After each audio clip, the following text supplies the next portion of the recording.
नाज़रीन आज़ाद टाइम्स में आप तमाम का खैर मकदम है। ग्रुप में ना रहे और जो भी कुछ अच्छा काम है उसको कवर करें, ये कॉन्ट्रोवर्सी करके लोगों को गुमराह ना करें और लोगों का वक्त जाया ना करें। मैं चाहता हूँ बसेरा में आए हो, उसको भी कुछ बसेरे होने के लिए कुछ आप कुछ टिप्स दे, कहीं बस जाए, बसेरा की तरह नाम है, कहीं बस जाए वो आप को टिप्स दे, आप क्या बोले, टिप्स दे दीजिए आप कि रोज रोज बेघर रहती है। बहुत बड़ी बात है, राखी को कोई टिप्स ही नहीं दे सकता।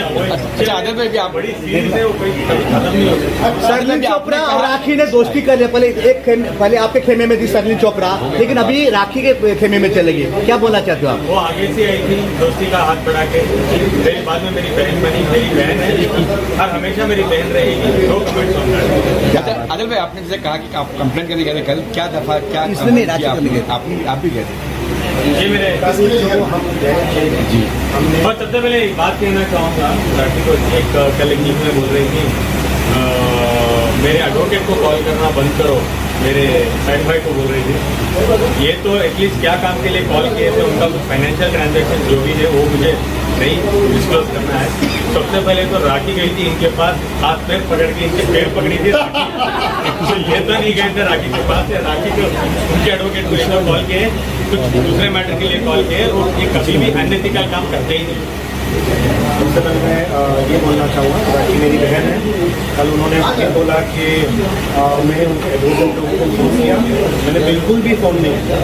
इसके लिए बहुत सी मीम्स बनी है कि राखी प्रूफ दो, राखी प्रूफ दो। दूसरी बात, आदिल के पास एडवोकेट नहीं है, आदिल के पास फैल्कन लीगल है। फैल्कन लीगल एक रेप्यूटेड लीगल फर्म है, इसके पास इन हाउस पीस एडवोकेट है जो पूरे के पूरे आदिल के पीछे एक ताकत बन के खड़े हैं। क्या बात हो, आदिल को एडवोकेट की जरूरत नहीं, उसके पास पूरा लीगल फर्म है। तो इसने बोला एडवोकेट, वो एडवोकेट नहीं है, ये नहीं है। आदिल मेरा भाई है, आदिल मेरा दोस्त है और मरते दम तक हम आदिल के साथ खड़े रहेंगे। दूसरी बात, उन्होंने ये बोला कि आप हमारे एडवोकेट को फ़ोन कर रहे हो, आप एक सबूत दीजिए कि हम फ़ोन कर रहे हैं। उनके जो एडवोकेट हैं वो मेरे बहुत पुराने दोस्त हैं, हमेशा रहेंगे, हम रोज़ मिलेंगे, और हमारा मिलना राखी और आदिल से लेना देना नहीं है। We are very professional, we never do anything which is unethical. पहली चीज़। दूसरी चीज़, यस मैं उनके एडवोकेट के पास बिल्कुल नहीं गया था, बट हमारी ऑफिस में, ये मुझे बोलना नहीं था और मैं आज बोल रहा हूँ, हमारी ऑफिस में राखी सावंत आई थी। वो उन्होंने काफ़ी टाइम गुजारा, वो चाह रही थी कि हम आदिल का केस छोड़ दें, पर हमने उनको एक as a women, as a बहन, हमने बहुत रिस्पेक्ट दिया, उनको बहुत मान सम्मान दिया और अच्छे से उनको रिक्वेस्ट किया कि हम केस नहीं छोड़ सकते, जो भी होगा मीडिया ट्रायल में हमको कोई इंटरेस्ट नहीं है। लीगली आदिल अगर रॉन्ग है तो उसको सजा होना चाहिए, राखी अगर रॉन्ग है तो उसको सजा होना चाहिए, और दोनों अगर बेगुनहगार हैं तो दोनों को सजा नहीं होना चाहिए। पर ये मैटर खत्म हो जाना चाहिए। रोज रोज नए लोगों को लाना, रोज रोज नए नाम लाना, या रोज रोज एक नया झूठ लाने से मीडिया का टाइम वेस्ट, लोगों का टाइम वेस्ट, और हम जैसे लोगों का टाइम वेस्ट हो रहा है। इस चीज़ को छोड़ के प्रॉपर तरीके से, इज्जतदार तरीके से लीगली आप आइए, आपको हर चीज़ का हम जवाब देंगे। वापस से बोलूँगा, ना आदिल की तारीफ करूँगा ना राखी की करूँगा। आदिल मेरा भाई है, राखी मेरी बहन है। मे द बेस्ट पर्सन में राखी इंजाम लगाती कि आदिल को बिग बॉस में जाना है, इसलिए प्रमोशन कर रहा है खुद को। ऐसा है, आदिल के पास बहुत सी चीज़ें आ रही है, सिर्फ दो चीज़ का आपने नाम लिया वो तो छोड़ दो, बहुत सी चीज़ है। पर हम ये बोलते हैं कि एक राइट टाइम आने पर हम पिक्चर का, म्यूजिक वीडियोस का, शोज का, हर चीज़ का डिक्लेरेशन इस मीडिया के सामने करेंगे, क्योंकि हमारे हक की लड़ाई में इस मीडिया ने हमारा बहुत साथ दिया और बहुत हमारी जो सच्चाई है उसको दिखाने में हमारी मदद करी। इसके लिए आदिल की तरफ से, हमारी पूरी टीम की तरफ से थैंक यू वेरी मच। धारा कौन से आपकी धारा कौन सी लगाई है राखी के ऊपर, आपने जो कल कंप्लेंट किया था? देखिए, अभी ऐसा है कि हमको पुलिस ने बताने मना किया है, पर जो कल धाराओं के तहत जो हमने कंप्लेंट डाली है, इसमें 354 है, 304 अपना 504 है, 506 है, 509 है, 67A है।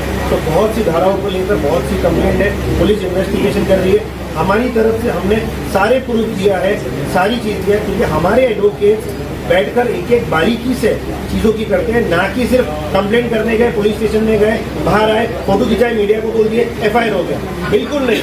हमारा बोलना ये है पूरी इन्वेस्टिगेशन हो, अगर हमारी तरफ से हमारी दी हुई स्टोरी राइट है उसके ऊपर पुलिस एक्शन ले। सत्यमेव जयते, हमको पुलिस पे पूरा भरोसा। आदिल, मैं ये कहना चाहता हूँ कि कुछ लोग राखी कभी आपके दोस्तों को लेके आते हैं, आपके दोस्तों को लेके आते हैं, तो सिलसिला क्या है? कितना दिन तक चलता रहेगा? कौन मेरे दोस्त, कौन मेरे बेंगलोर से कुछ लोग आए थे, मैं जानता ही नहीं वो लोग। मैंने पहले भी कहा, उन्होंने बहुत आरोप लगाया, आपको पता कि गाड़ी आपने उनसे ली, पैसे आपने लिए, आपने पे नहीं किया उनको, और बहुत सारी धाराएं उन्होंने भी दिखाई। तो इस पे आप सबसे पहले एक बात कहना चाहूँगा, वो मेरे कोई दोस्त नहीं है। मैंने हाल ही में भी कहा, मैं दोबारा कह रहा हूँ, वो मेरे कोई दोस्त नहीं है। दोबारा ये कहना चाहूँगा, अगर पैसों की बात आती है तो राखी सावंत ऑटो में ही थी। जब मेरी लाइफस्टाइल थी तो BMW में घूमती थी, आज दोबारा ऑटो में घूम रही है और अभी वापस एक गाड़ी लेने मैसूर जा रही है कोई नए लड़के को फंसा के। वो मेरा कुछ लेना देना है नहीं। मेरा और राखी का लीगल मामला है। राखी ने मेरे साथ अन्याय किया है, मैं जेल गया था एक झूठे केस में, मैं बाहर आया हूँ और मेरा स्ट्रेट राखी से मुद्दा है और राखी के साथ मैटर है। और राखी ऑफबीट करके नए नए कैरेक्टर्स को लाती है इस मुद्दे को दबाने के लिए, तो मेरा प्रॉब्लम नहीं है। कोई भी मेरा दोस्त नहीं है। राखी बोलते और राखी के जितने भी दोस्त मेरे साथ जुड़े हैं वो राखी के विक्टिम्स हैं। और राखी हो गई, तनिश्री चर्चा हो गई या शर्लिन हो गई, वो राखी के विक्टिम्स थे और राखी के विक्टिम्स हैं। और आप लोगों को भी पता है वो उनके विक्टिम्स हैं। अभी तनुश्री जी का एंट्री हुआ है, उस पर आप क्या कहना है? तनुश्री जी को क्यों लेकर आए? और जरूर वो उनकी विक्टिम थी 2018 में, जब उनको लगा, जब हमारे मुद्दे चल रहे उनको लगा कि मुझे भी आके बात करना चाहिए, क्योंकि उस टाइम में वो अकेली पड़ गई थी, वो बात नहीं कर पा रही थी बिकॉज ऑफ वेरियस रीजंस, उनके रीजन से। जब आज वो बाहर आके बात कर रही है, जब हमारा ये सब हो रहा था तो वो बाहर आके बात करके उनके मुद्दे भी रख रही है। बसेरा का बात करते हैं। बसेरा